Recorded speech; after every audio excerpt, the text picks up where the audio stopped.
लहंगा उठावा तनी थोड़ी देखावा तनी रही रही जो बना के अपन हिलावा तनी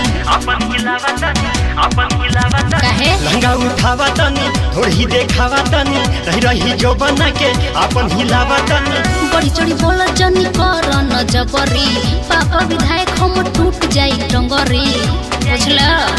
ई बाटे तोहरो जो बम गदराई हई औरंगाबाद जिला जिला जिला जिला तका हई औरंगाबाद जिला की बबुनी जइबे टंगाई हई औरंगाबाद जिला की बबुनी जइबे टंगाई अरे चल जो सुन बिना डांटे छोड़ना का बोले हई औरंगाबाद जिला की बबुनी जइबे टंगाई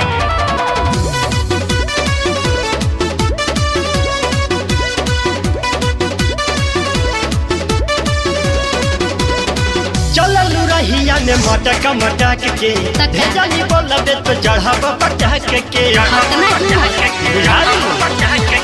चललू रहिया में मटक मटक के भेजनी बोलब तो चढ़ाब पटक के भेजनी बोला नहीं कर मन मानी देखो ई संडी लटी होय खन दहनी दम्बा भगवान वाला तोके देखाई जय बूटी काई चाहे होई कार्रवाई देखी तो के दिमाग पगलाइल हई औरंगाबाद जिला जिला जिला जिला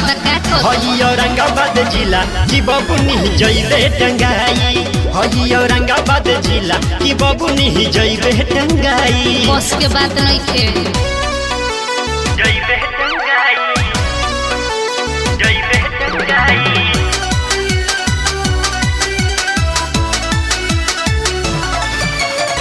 हई औरंगाबाद जिला की बबुनी जइबे टंगाई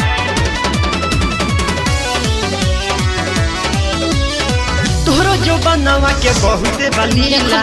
एगो हटाइट एगो लागे बड़ी ढीला तोहरो जो बनवा के बहुत बलीला एगो हटाइट एगो लागे बड़ी ढीला हमरा चक्कर में पड़ जनिए बाबू हाथ गोड़ संभाल के रख दिलवा पे कहबू माना न करा तू पकड़ा हो नंबरी दीह भजारा रानी उठा द घघरी तोरा जो बनते कुंदन भाईल हई औरंगाबाद जिला जिला जिला जिला चल जो हई औरंगाबाद जिला की बबुनी जइबे टंगाई हई औरंगाबाद जिला की बबुनी जइबे टंगाई राजा ने के ढेर देख